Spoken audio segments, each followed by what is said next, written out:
जो मस्जिद पे जो चिल्लाते हैं सुबह सुबह 4 बजे उठ के, जब आपका मंदिर नहीं, कुछ नहीं, देवता नहीं आपके सामने, मूर्ति पूजा नहीं मानते, तो काहे को चिल्लाते हो? जो मस्जिदों में आजान होती है, अफसोस की बात है अक्सर ये आजान सुरीली नहीं होती। दीन स्पीचेस के मौजूद नाजरीन अस्सलाम वालेकुम। दोस्तों, आए दिन कोई ना कोई उठ के बैठ जाता है और कहता है कि भाई मस्जिदों में नारे न लगवाओ, मस्जिदों में चीखें न मारो, ये देश इनका है ही नहीं, ये तो हमारा है, ये मुसलमानों का नहीं है। कब तक ये दाल रोटी के लिए आप इस तरह की जो है ना चीखें मारते रहोगे? आपकी विरासत में तो अपने आसमान भी नहीं आता। दोस्तों, इनको जवाब देते देते हम थक गए, लेकिन पता नहीं किस मिट्टी के बने हैं, इनको समझ ही नहीं आती। आज एक और बंदे ने यात्रा शुरू कर ली कि भाई हम इस चीज़ के खिलाफ है और ये नारेबाजी बंद होनी चाहिए। अजान को ये नारेबाजी कहते हैं और चीखें कहते हैं। तो इन जैसों के लिए डॉक्टर साहब क्या कहते हैं, तो वो देखते हैं इस वीडियो में। वापस आकर बात करते हैं, हमारे साथ रहिए। जो मस्जिद पे जो चिल्लाते हैं सुबह सुबह 4 बजे उठ के, जब आपका मंदिर नहीं, कुछ नहीं, देवता नहीं आपके सामने, मूर्ति पूजा नहीं मानते, तो काहे को चिल्लाते हो? किया जा रहा है, कम किया जा रहा है। कम नहीं, बंद कर देना चाहिए।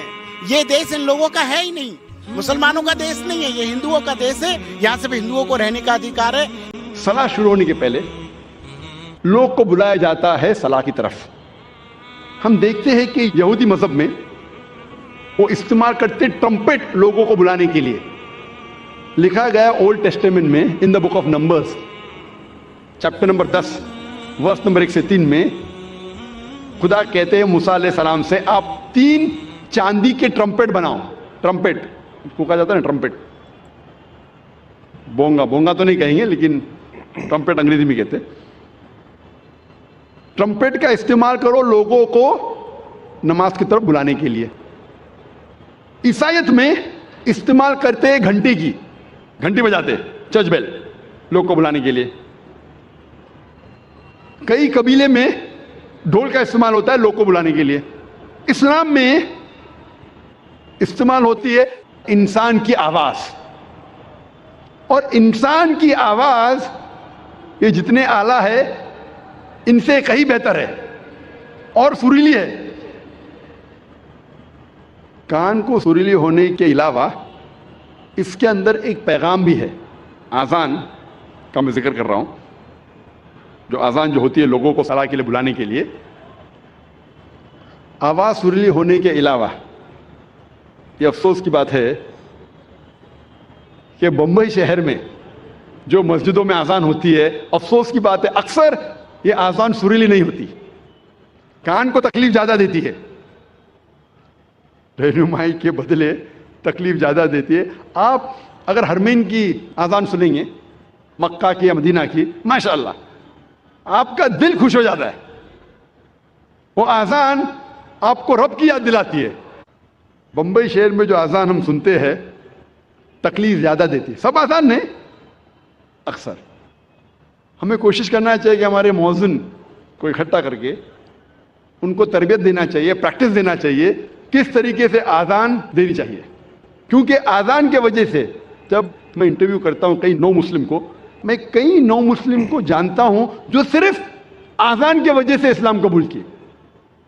मैं पूछता हूं अक्सर नौ मुस्लिम से, आपको इस्लाम में सबसे ज़्यादा पसंदीदा चीज़ क्या लगी?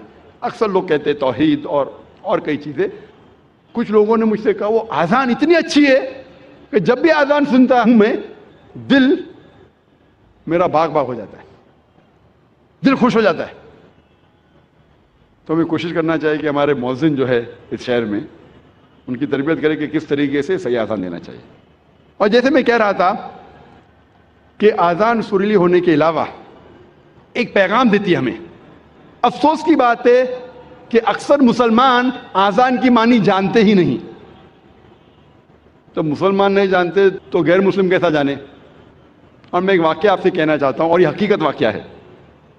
तकरीबन 10-15 साल पहले जब मैं केरला में गया था तकरीर करने के लिए, और ये हकीकत है, मुझे मेहमान खुसूसी बनाया गया था और मेरे तकरीर के पहले एक गैर मुस्लिम पॉलिटिशियन को बुलाया था। और अपने तकरीर में हर पॉलिटिशियन जो गैर मुस्लिम में कोशिश करता है कि अगर मुस्लिम गैदरिंग देखता है तो वो तारीफ करेगा इस्लाम की। तो ये गैर मुस्लिम पॉलिटिशियन तारीफ करते करते कहने लगा कि हमारे इस देश में जो मुसलमान मोगल बादशाह अकबर इतने महान काम किए, इसीलिए मुसलमान रोज 5 बार अल्लाह अकबर करके अकबर बादशाह की तारीफ करते। آپ سمجھ رہے ہیں یہ جوک ہے، جوک نہیں حقیقت ہے، اور میں خود گواہ ہوں. میں اسٹیج پہ بیٹھا تھا، اچھا میرے تقریر کے پہلے اس نے کہا، تقریر میں نے اس کی غلط فہمی کو دور کیا کہ ہم مسلمان جب اللہ اکبر بولتے ہیں تو اکبر بادشاہ کی تعریف نہیں کرتے. اکبر بادشاہ تو موجود بھی نہیں تھا اس وقت، اللہ کے رسول کے ٹائم پہ اکبر بادشاہ کہاں تھے. جب اللہ اکبر کہتے ہیں اس کی یہ معنی ہے کہ اللہ سب سے بڑا ہے، اللہ از دا گریٹسٹ.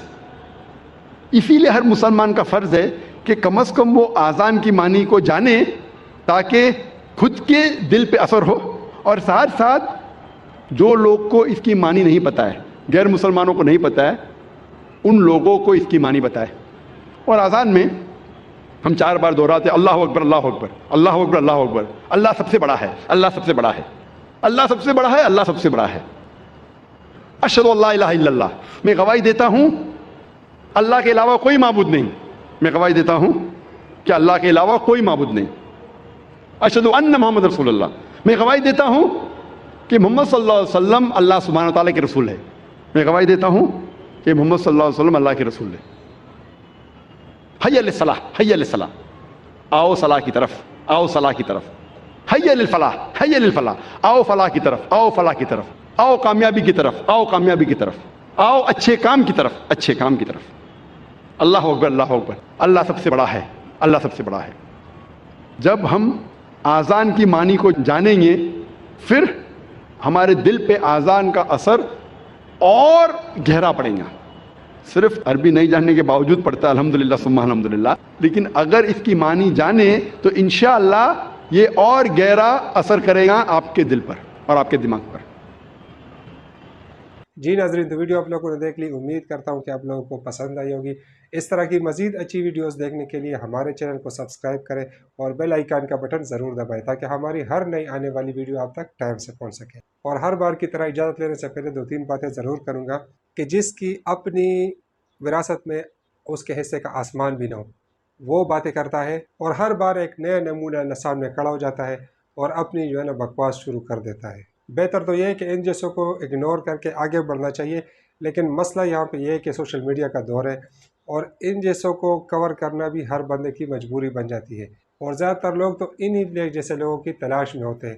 اب آپ یہ سوچیں گے کہ میں بھی تو یہی کچھ کرتا ہوں، تو ہم کرتے آپ لوگوں کو دکھانے کے لیے. اور ان کے جو سوالات ہیں ابھی عام جنتا کے سامنے جب وہ یہ سوال اٹھاتے ہیں تو عام جنتا اس کا جواب نہیں دے سکتا، لیکن ہم اس کا جواب پورے دلیل کے ساتھ اور کتابی حقائق کے ساتھ آپ کے سامنے رکھتے ہیں، اور وہ بھی ڈاکٹر ذاکر نائک صاحب کی زبان ہی. تو یہ لوگ بڑبڑاتے رہیں گے اور انشاءاللہ ہم لوگ جواب دیتے رہیں گے، لیکن یہ سب ہوگا آپ لوگوں کی توسل سے. جتنا آپ لوگ ویڈیو کو لائک کرو گے، شیئر کرو گے، اتنا ہی ان تک جواب پہنچتا رہے گا اور ان کا منہ بند ہوتا رہے گا. ملتے ہیں ایک نئی ویڈیو کے ساتھ، تب تک کے لیے ہمیں دیجیے اجازت. اللہ حافظ.